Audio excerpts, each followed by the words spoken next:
Welcome to another edition of Around with Randall, your weekly podcast on making your nonprofit more effective for your community. And here is your host, the CEO and founder of Hallett Philanthropy, Randall Hallett. Thank you for joining me again on Around with Randall. This week I want to talk a little bit about the concept of managing up.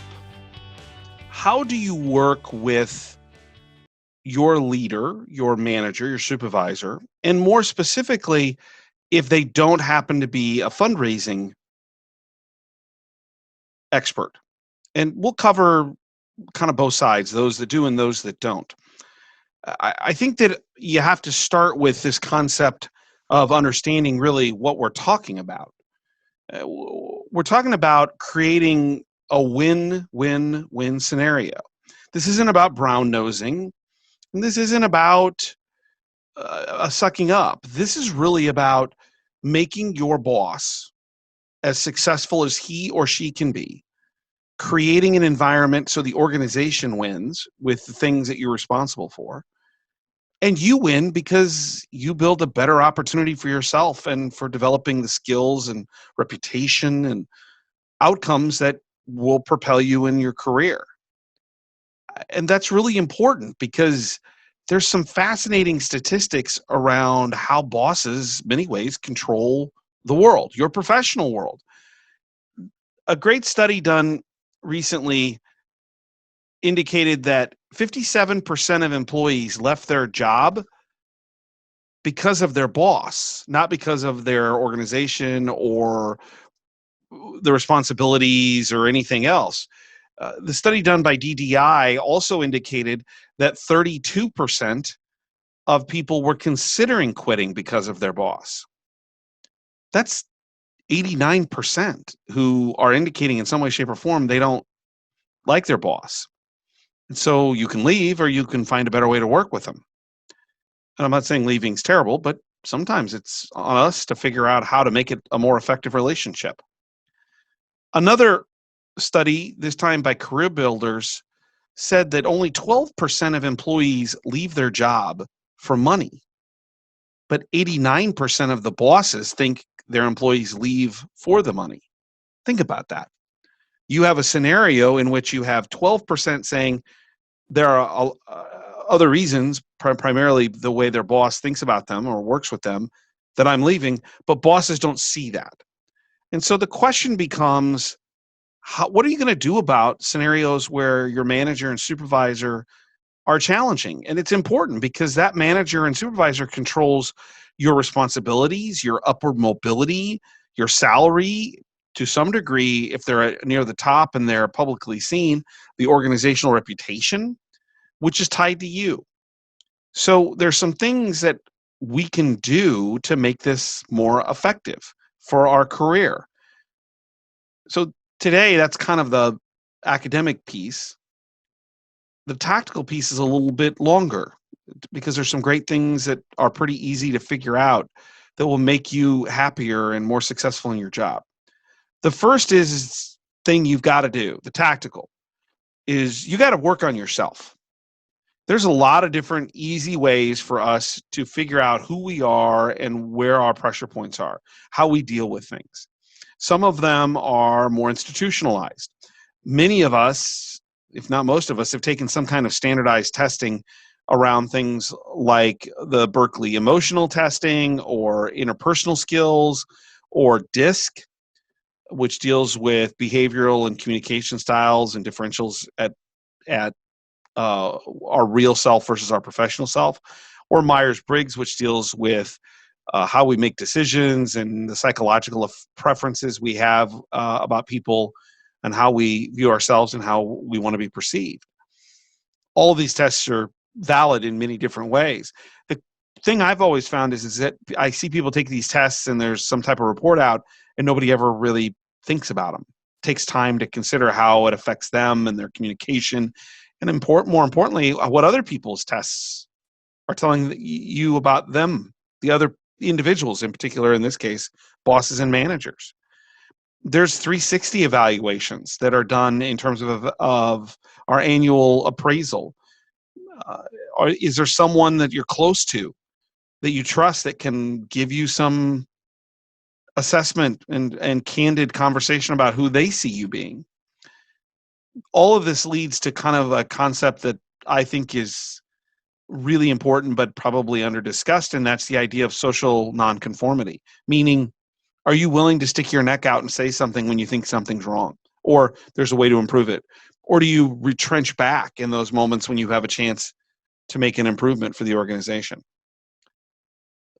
The first step is knowing who you are so that you can best deal with the challenges that are coming your direction.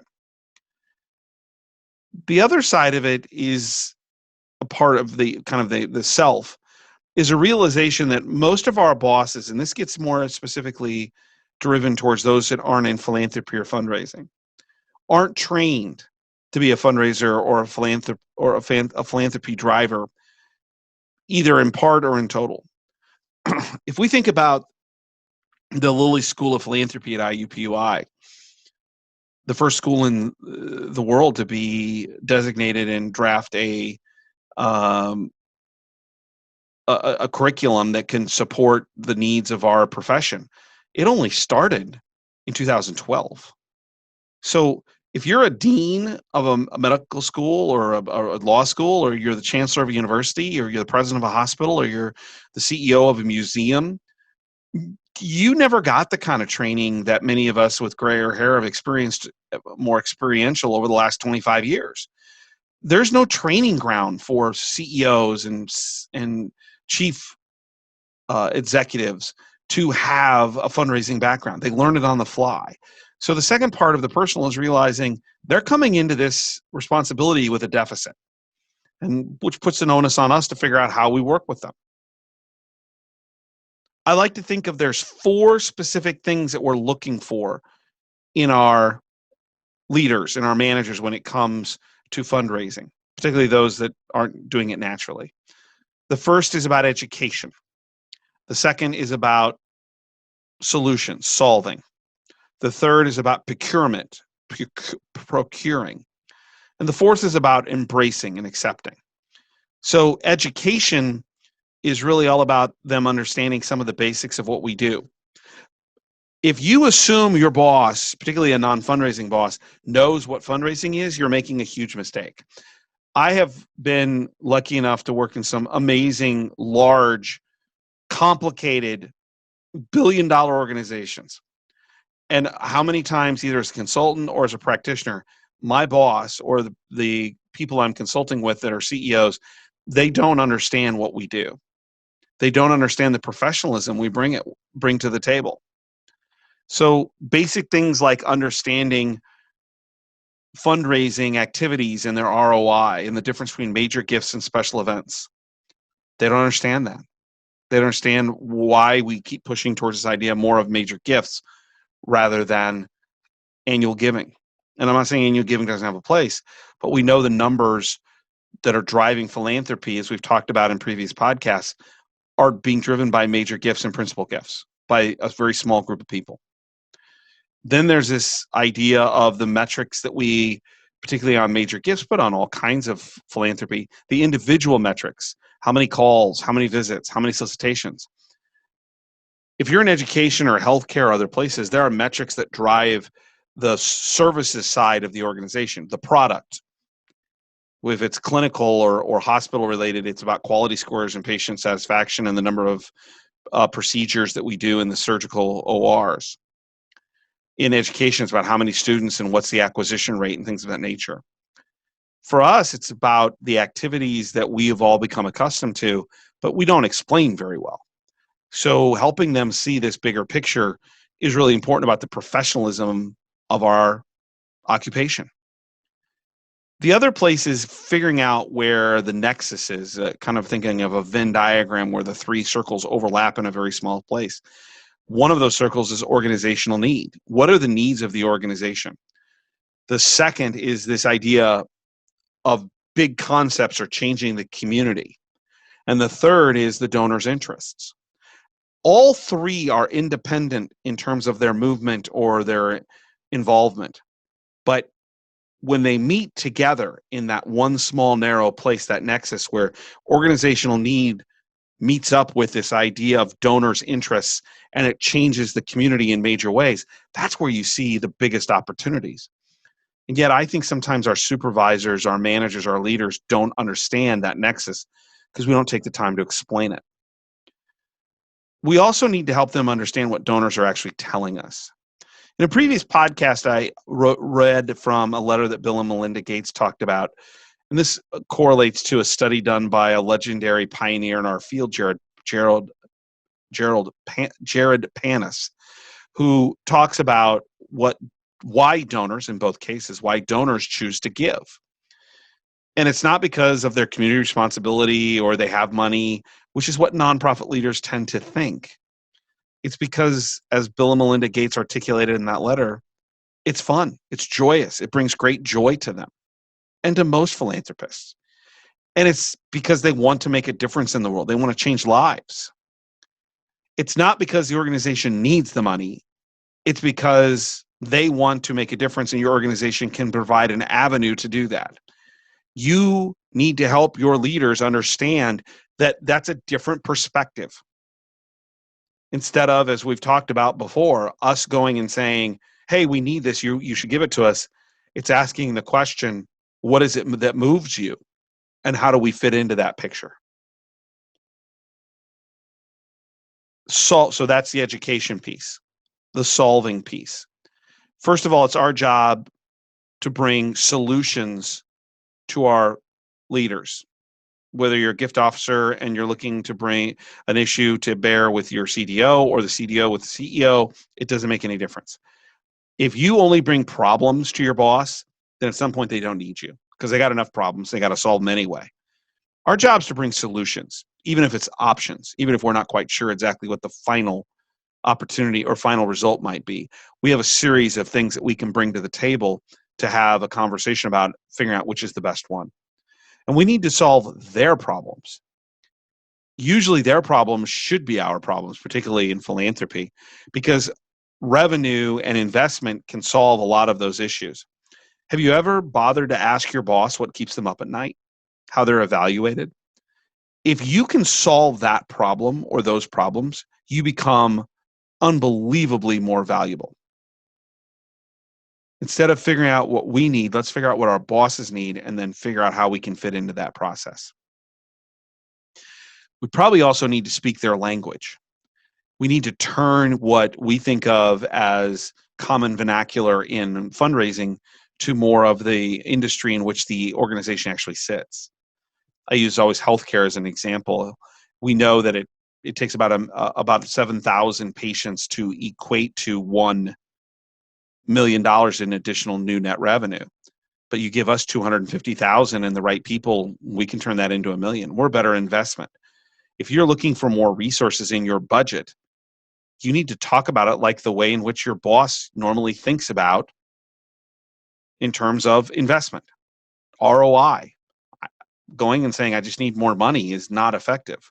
Talking about it and comparing it to what they're currently doing and using as metrics to increase the organization's outreach, that's of value.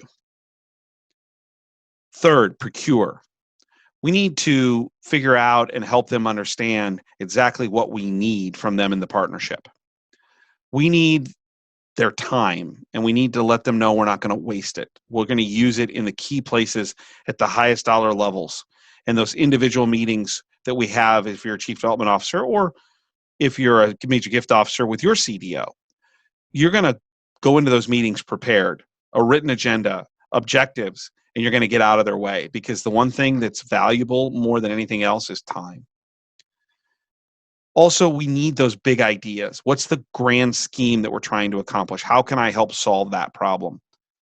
And finally, we need to be able to justify our existence with ROI. We're going to talk about why we're valuable or what we do is valuable. The last is embrace. We want to help them embrace fundraising. And by doing that, we're going to alleviate fears. We're going to help them understand that we'll do the heavy lifting. If you're a major gift officer, it's setting up your CDO or the CEO or someone so they just have to walk into the room and do their job and really talk about the mission and the direction of the organization, what it's trying to accomplish. if you're a CDO with your CEO, all they have to do is show up. We do the heavy lifting. We're going to make sure that they understand that we would prefer them to ask, be the solicitor. But if not, we can still do that. And that works on lots of different fronts. Sometimes it's that little moment that they can't get over. Okay, can you advocate? Can you be the biggest cheerleader for this? And maybe we have to make the ask. We have to convince those that don't understand that giving is joyful, and people won't resent them for engaging at a high level to say, we need your help to make the community a better place. And finally, we need to fit into what the CEO sees as their goals. We need to create alignment, because usually the CEO's goals are the organization's goals. How do we find out what those are and then find the solutions to make their job easier? So a little bit longer tactical along with some overall thoughts, but don't forget the 4 things that we're looking for the most are this idea of education, solutions, solving, procurement, and embracing. Hey, don't forget to check out the website. The blogs are up. Go up 2-3 times a week. Various thoughts that I have on our profession or on professional life, and maybe even some things I do at home. Hope they're of enjoyment. That's hallettphilanthropy.com. Hallett Philanthropy, 2 L's, 2 T's, HALLETT, philanthropy.com. And again, if you have a comment about the podcast, concern, that's Reeks, REEKS, at hallettphilanthropy.com if you disagree with something I've said, or if you have a suggestion or question, podcast at hallettphilanthropy.com. Make sure to check those things out. We part of a great profession. I say it every week, and I'm going to keep saying it. It's really important. You're doing amazing things. Philanthropy can help change the world. It solves problems the community, the government, and others can't do. We step into those moments and find solutions for people's huge problems. And don't forget my favorite all-time saying, some people make things happen, some people watch things happen, then there are those who wondered what happened. Well, we're people who make things happen, primarily for people who are wondering what happened. And if there's something more noble out there professionally, I don't know what it is, because this is a calling. And I'm glad it called to you. And I hope this podcast helps you be more effective, making sure that you can be all that you can be, representing an organization and mission that you believe in. I appreciate your time this week. I look forward to seeing you next week on Around with Randall. Make it a great day.